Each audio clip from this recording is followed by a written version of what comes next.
Hello! Welcome to our YouTube channel. അപ്പോൾ എല്ലാവർക്കും സുഖമല്ലേ? അപ്പോൾ ദേ ഞാൻ ഇന്ന് കുറച്ച് റെസിപ്പീസാണ് ട്ടോ കാണിക്കുന്നത്. ഞാൻ എൻ്റെ വീട്ടിൽ ഞാൻ ഡെയിലി ചെയ്യുന്ന കാര്യങ്ങളൊക്കെ തന്നെയാണ്. ഞാൻ വീഡിയോയ്ക്ക് വേണ്ടിയിട്ട് ഞാൻ വേറെ കാര്യമായിട്ടൊന്നും ചെയ്യുന്നില്ല ട്ടോ. ഞാൻ വീട്ടിൽ ഉണ്ടാക്കുന്ന സാധനങ്ങൾ തന്നെയാണ് കാണിക്കുന്നത്. അപ്പോൾ ദേ റവ കുതിർത്ത് വെച്ചിട്ടുണ്ട്. തേങ്ങാക്കൊത്ത് വറുക്കുന്നുണ്ട്. ഞാൻ ഉണ്ണിയപ്പം ഉണ്ടാക്കുന്ന പരിപാടിയാണ് കാണിക്കുന്നത്. റവ ആദ്യം നമ്മൾ വെള്ളത്തിൽ കുതിർത്ത് വെക്കണം. കുതിർത്ത് വെക്കണം കാരണം റവ കുറച്ച് നേരം ഒന്ന് കുതിർന്ന് കിട്ടാൻ വേണ്ടിയിട്ടാണ് ആദ്യം കുതിർത്ത് വെക്കുന്നത്. അത് കഴിഞ്ഞിട്ട് ദേ നമ്മൾ ആവശ്യത്തിനുള്ള മൈദപ്പൊടിയും ഗോതമ്പ് പൊടിയും പിന്നെ നമ്മുടെ പ്രധാനപ്പെട്ട കുറച്ച് നമ്മുടെ അംഗനവാടിയിൽ നിന്ന് കിട്ടുന്ന അമൃതം പൊടിയും കൂടിയാണ് മിക്സ് ചെയ്യുന്നത്. ഞാൻ എന്തുണ്ടാക്കിയാലും ഞാൻ കുറച്ച് അമൃതം പൊടി മിക്സ് ചെയ്യും ട്ടോ. കാരണം എനിക്കത് ശീലമായി പോയി. കാരണം അമൃതം പൊടി ഓൾറെഡി നമ്മുടെ വീട്ടിലുണ്ടെങ്കിൽ ഞാൻ പുട്ടുണ്ടാക്കുമ്പോഴും എല്ലാത്തിൻ്റെയും കൂടെ കുറച്ച് അമൃതം പൊടി ഇട്ടില്ലെങ്കിൽ എനിക്കൊരു സമാധാനം ഉണ്ടാവില്ല. അങ്ങനെ ദേ അമൃതം പൊടി പിന്നെ നമ്മൾ ശർക്കരപ്പാനിയും പിന്നെ നമ്മൾ തേങ്ങ മറ്റേ നമ്മുടെ പാളയംകോടൻ പഴം ഉണ്ടല്ലോ, പഴം മിക്സിയിൽ അരച്ചതും ഒക്കെ കൂടി മിക്സ് ചെയ്തിട്ട് അതിനി നന്നായിട്ട് കുഴച്ച് സെറ്റ് ചെയ്യാനായിട്ട് കുറച്ച് സമയം വെക്കണം കേട്ടോ. അപ്പൊ ഇവ തമ്മിൽ അങ്ങോട്ട് യോജിച്ച് അവർ തമ്മിലൊന്ന് സെറ്റ് ആവണമല്ലോ, അതിന് വേണ്ടിയിട്ടുള്ള ഒരു സമയം നമ്മൾ കൊടുക്കണം. അപ്പൊ അങ്ങനെ നമ്മൾ ഇതെല്ലാം കൂടെ ചൂടോടുകൂടി നമ്മൾ ശർക്കരപ്പാനി ഏകദേശം ഒഴിക്കണം കേട്ടോ. അത് കഴിഞ്ഞിട്ട് പിന്നെ നമ്മുടെ മിക്സിയിൽ അരച്ച പാളയംകോടൻ പഴവും എല്ലാം കൂടി മിക്സ് ചെയ്തിട്ടാണ് അതിനകത്തേക്ക് പിന്നെ അതിന് തേങ്ങാക്കൊത്ത് എല്ലാം കൂടി തേങ്ങാക്കൊത്ത് നമ്മൾ ഏറ്റവും അവസാനം മിക്സ് ചെയ്താലും മതി. ഇത് ആദ്യത്തിൽ ഇട്ടു പോയെന്നുള്ളൂ, പക്ഷെ നമുക്ക് അവസാനം മിക്സ് ചെയ്താലും മതി കേട്ടോ. അപ്പൊ നമ്മുടെ ഉണ്ണിയപ്പത്തിനുള്ള മാവ് മിക്സ് ചെയ്യുന്നത് ശരിക്കും പറഞ്ഞു കഴിഞ്ഞാൽ ഈ മാവ് മിക്സ് ചെയ്യുന്നതിലൊരു പ്രധാനപ്പെട്ട ഘടകമായിട്ട് ഉണ്ണിയപ്പത്തില്. ഞാൻ ഇതിനു മുമ്പ് ആദ്യമൊക്കെ ഉണ്ടാക്കിയതൊന്നും അത്ര സോഫ്റ്റ് ഒന്നും ആയിരുന്നില്ല. പക്ഷേ ഇതുപോലെ നമ്മൾ ഉണ്ടാക്കിയാണല്ലോ ഇതൊക്കെ പഠിക്കുന്നേ. വല്ലപ്പോഴൊക്കെ ഞാൻ ഉണ്ടാക്കുമായിരുന്നു. ഇപ്പൊ കുറച്ച് നാളുകളായിട്ട് ഞാൻ ഉണ്ണിയപ്പത്തിന്റെ ചട്ടിക്ക് ഭയങ്കര റെസ്റ്റ് കൊടുത്തേക്കുമായിരുന്നു. അങ്ങനെ നമ്മൾ ഉണ്ണിയപ്പം ഉണ്ടാക്കാനുള്ള മാവ് കുഴന്നിങ്ങനെ കുഴച്ചോണ്ടിരിക്കുകയാണ് കേട്ടോ. അപ്പൊ എല്ലാവർക്കും സുഖല്ലേ? ഇപ്പൊ നമ്മുടെ ഈ ചാനൽ സബ്സ്ക്രൈബ് ചെയ്തിട്ടില്ലെങ്കിൽ സബ്സ്ക്രൈബ് ചെയ്യാൻ മറക്കണ്ട ഇതുപോലത്തെ. അപ്പൊ മാവൊക്കെ സെറ്റായി നമ്മൾ അതിന് വേണ്ടി സമയമൊക്കെ കൊടുത്തു കഴിഞ്ഞ ശേഷം നമ്മുടെ തിളച്ച് നമ്മുടെ ഈ ഉണ്ണിയപ്പം ഉണ്ടാക്കുന്ന ഇന്ത്യാലയത്തിന്റെ ചട്ടിയാണ് കേട്ടോ. അതിനകത്തേക്ക് തിളച്ച എണ്ണയിലേക്ക് ഉണ്ണിയപ്പത്തിന്റെ മാവ് കോരി ഒഴിച്ചിട്ടുണ്ട്.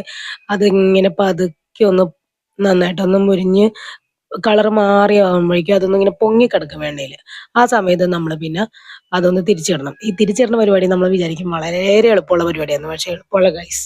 അത് ആ എണ്ണയിൽ നിന്ന് കറക്റ്റ് പൊസിഷനിലേക്ക് നമ്മൾ തിരിച്ച് മറിച്ചൊക്കെ ഇടാന്ന് പറഞ്ഞു കഴിഞ്ഞാൽ ഇച്ചിരി ബുദ്ധിമുട്ടുള്ള പണി തന്നെയാ. നമ്മളപ്പോ അത് ആ ബുദ്ധിമുട്ടുള്ള പണി കുറെ കൊമ്പും കുഴലും സ്പൂണൊക്കെ എടുത്തിട്ട് അങ്ങനെ തിരിച്ച് മറിച്ചിടുന്നുണ്ട് കേട്ടോ.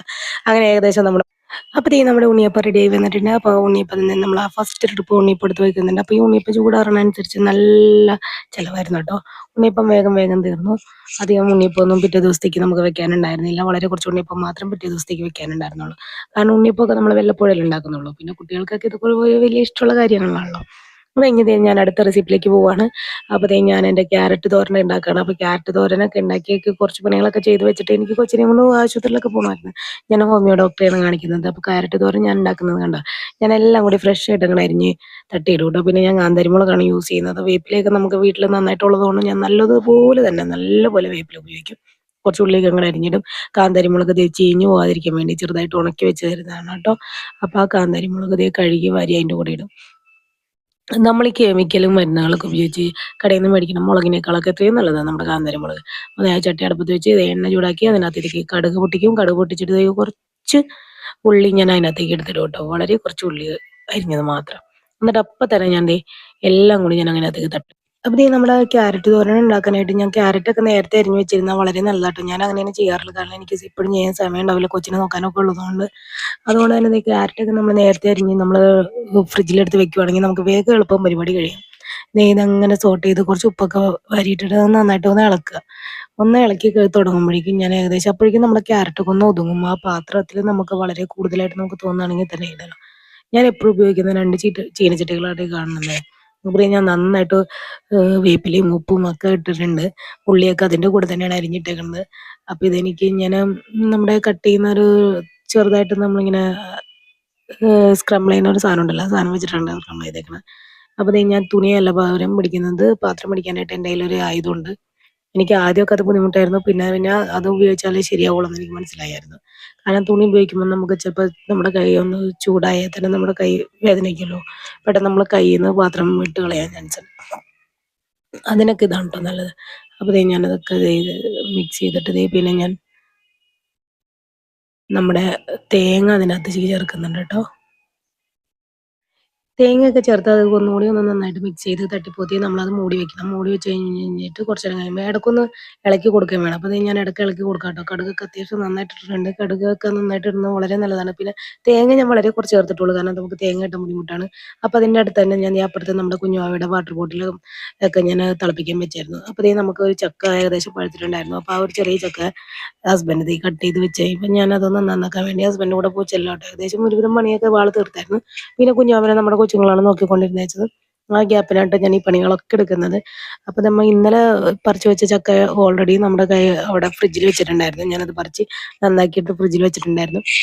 അപ്പൊ ഈ ചക്ക ഞാൻ പറിച്ചു വെച്ചേക്കുന്നത്. അപ്പൊ ഇത് നമുക്ക് ഏകദേശം നമ്മുടെ കൊച്ചുങ്ങൾക്ക് തിന്നാനുള്ളതേ ഉള്ളൂ. രാവിലെ തൊട്ട് വൈകുന്നേരം വരെ അങ്ങനെ ഇങ്ങനെ നടന്ന് തിന്നാനൊക്കെ ഉള്ള ചക്കച്ചോളകളൊക്കെ ഉണ്ടാവുള്ളൂ. പിന്നെ നമ്മുടെ ഈ ബഡ് പ്ലാവിലെ ചക്ക ആയതുകൊണ്ട് തന്നെ വളരെ വലിപ്പം കുറഞ്ഞ ചക്കയാണല്ലോ, അപ്പൊ ഒരുപാടൊന്നും ഉണ്ടാവില്ല. എല്ലാവർക്കും ജസ്റ്റ് ഒന്ന് തിന്നാനേ ഉണ്ടാവുള്ളൂ. അപ്പൊ ഏകദേശം ഞങ്ങൾ ഈ പ്രാവശ്യം അടയൊന്നും ഉണ്ടാക്കാത്തതുകൊണ്ട് ചക്കട ഉണ്ടാക്കാൻ വേണ്ടിയിട്ട് നോക്കിയിരിക്കുവായിരുന്നു. അപ്പൊ അതേ കുറച്ച് ചക്ക ഞങ്ങൾ നേരത്തെ കിട്ടിയത് ഞങ്ങളെടുത്ത് മാറ്റി വെച്ചിട്ടുണ്ടായിരുന്നു. ഇപ്പോഴും നമ്മൾ ചക്ക പറിക്കുമ്പോൾ ചക്കട ഉണ്ടാക്കാനുള്ള ചക്കയൊന്നും നമുക്ക് മാറ്റി കിട്ടാറില്ല. കാരണം എല്ലാവർക്കും തന്നെ തിന്നു കഴിയുമ്പോൾ അത് തിന്നാനുള്ള ചുളയല്ലേ ഉണ്ടാവുള്ളൂ. കുഞ്ഞി ചക്കയാണല്ലോ. അതെ, ബഡ് പ്ലാവിലെ ചക്കയുടെ ചുളയാണ്. അപ്പൊ അത്യാവശ്യം നല്ല കട്ടിയുള്ള ചക്കച്ചുള കേട്ടോ നമുക്ക് കിട്ടുന്നത്. നല്ല മധുരമായിരിക്കുള്ളൂ. പിന്നെ ഈ പ്രാവശ്യം എന്താണെന്നറിയില്ല, 2 പ്ലാവിലെ ചക്കകളൊക്കെ അത്യാവശ്യം നല്ല കേടുകളൊക്കെ തന്നെയായിരുന്നു. 1-2 മാത്രമേ നമുക്ക് നന്നായിട്ട് കിട്ടിയിട്ടുള്ളൂ. ഇപ്പൊ ഈ ചക്കയുടെ ആണെങ്കിലും ചില ഭാഗങ്ങളൊക്കെ കേടായിരുന്നു.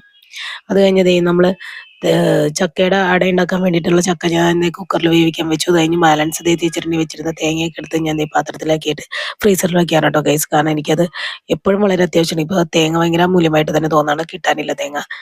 അത് കഴിഞ്ഞ് പിന്നെ തോരൻ ഞാൻ നോക്കുന്നുണ്ടായിരുന്നു കേട്ടോ. തോരൻ അപ്പൊ ഏകദേശം തീയൊക്കെ കൂട്ടി വെച്ചിട്ട് ഒന്നും കൂടി ഒന്ന് ഡ്രൈ ആക്കി ഒന്ന് മിക്സ് ചെയ്തിട്ട് ഞാനത് ഏകദേശം ഉപ്പൊക്കെ നോക്കിയിട്ട് ഓക്കെ ആയെന്ന് കണ്ടു കഴിഞ്ഞപ്പോൾ ഞാനതൊക്കെ ഓഫ് ചെയ്ത് വെച്ചിട്ടോ. അത് കഴിഞ്ഞിട്ട് ഞാൻ കഞ്ഞിക്കുള്ള വെള്ളം അടുപ്പത്ത് വെച്ചായിരുന്നു. കാരണം ഞങ്ങൾക്ക് എല്ലാ പണികളും ചേർത്ത് ചെയ്ത് വെച്ച് ഫുഡും എല്ലാ കാര്യങ്ങളും ഉണ്ടാക്കി ഉച്ചക്കത്തേക്കുള്ള ഫുഡും ഉണ്ടാക്കി വെച്ചിട്ടാണ് നമുക്ക് പോകാനുണ്ട്. നമുക്ക് ഹോസ്പിറ്റലിൽ പോകാനുണ്ട് കുഞ്ഞിനെ കൊണ്ട്. അപ്പോൾ അത് കഴിഞ്ഞ് ഞാൻ കുഞ്ഞിനെ റെഡിയാക്കാം കേട്ടോ. കുഞ്ഞിനെ ഏകദേശം നമ്മൾ മേലൊക്കെ കഴുകി വെച്ചിട്ട് അവനെ നമ്മൾ റെഡിയാക്കാണ്. അപ്പോൾ ആൾക്ക് ഈ പറഞ്ഞ പോലെ നമ്മുടെ ബനിയനൊന്നും തലയിൽ കൂടി ഇടുന്നൊന്നും ഒട്ടും ഇഷ്ടമില്ലാത്ത പണിയാണ് കേട്ടോ. അതൊക്കെ ഭയങ്കര ദേഷ്യമാണ്. അതിന് വേണ്ടിയിട്ടാണ് ഈ കാറുന്നത്. അപ്പൊ ആള് കളിക്കാനൊരു സാധനം കൊടുത്തേക്കണോണ്ട് ആ കളിക്കാനുള്ള സാധനത്തുമ്പോ പിടിക്കാൻ പറ്റാത്തതിനുള്ള ദേഷ്യമാണ്. എപ്പോഴും ഇത് തന്നെയാണ് കരച്ചില്. ഉടുപ്പിടിക്കുന്ന സമയത്തൊക്കെ അവൻ ഭയങ്കര കരച്ചിലായിരിക്കുള്ളൂ. അല്ലാണ്ട് അവനെ എടുത്തോണ്ട് നടക്കുകയാണെങ്കിലൊക്കെ അവന് ഭയങ്കര ഇഷ്ടമുണ്ടോ. ഇപ്പൊ ദേ ഇങ്ങനെ നമ്മൾ പിടിച്ചു നിർത്തണം. അവനതാണ് ഏറ്റവും ഇഷ്ടം. ഇരിക്കാൻ പറഞ്ഞു കഴിഞ്ഞാൽ ഇരിക്കൂല, കാല് കൊണ്ടിങ്ങനെ തുമ്പ് കുത്തിയേക്കും. അപ്പൊ ഞാൻ അവന് ഒരു റോംബറാണ് ഇടിക്കുന്നത്. അവൻ ഇടിക്കുന്ന ഡ്രസ്സുകളെല്ലാം തന്നെ ഞങ്ങളുടെ ബാപ്റ്റിസത്തിന്റെ സമയത്ത് ഗിഫ്റ്റ് കിട്ടിയതാട്ടോ. ഞങ്ങൾ വേറെ ഡ്രസ്സൊന്നും അവന് മേടിച്ചിട്ടില്ല. അപ്പൊ ഈ ഡ്രസ്സ് നമ്മൾ ഇതിനു മുമ്പ് നമ്മളൊരു വീഡിയോയിലൊക്കെ ഫോട്ടോയിലൊക്കെ കാണിച്ചിട്ടുണ്ട്. അത് കഴിഞ്ഞിട്ട് പിന്നെ ഞാൻ വീണ്ടും ഇടിക്കുകയാണ് കേട്ടോ. അപ്പൊ ഏകദേശം നമ്മൾ ചെറുതായി ചെറുതായി തുടങ്ങുന്നതൊക്കെ ഞങ്ങൾ കൂടുതൽ കൂടുതൽ ഇട്ട് ഇതാക്കാണ്. അപ്പൊ ആള് റെഡിയായി കൂളായിട്ടിരിക്കുന്നുണ്ട്. എന്നാലും ആളെ ഇടക്കിടക്ക് ഇടകയോ കേട്ടോ. ആൾക്ക് ഉറക്കം വന്നിട്ടായിരുന്നു എന്ന് തോന്നുന്നു. അപ്പൊ അങ്ങനെ അതുകൊണ്ട് ഞാൻ പിന്നെ അവനെ വീണ്ടും കിടത്തി ഉറക്കിയായിരുന്നു.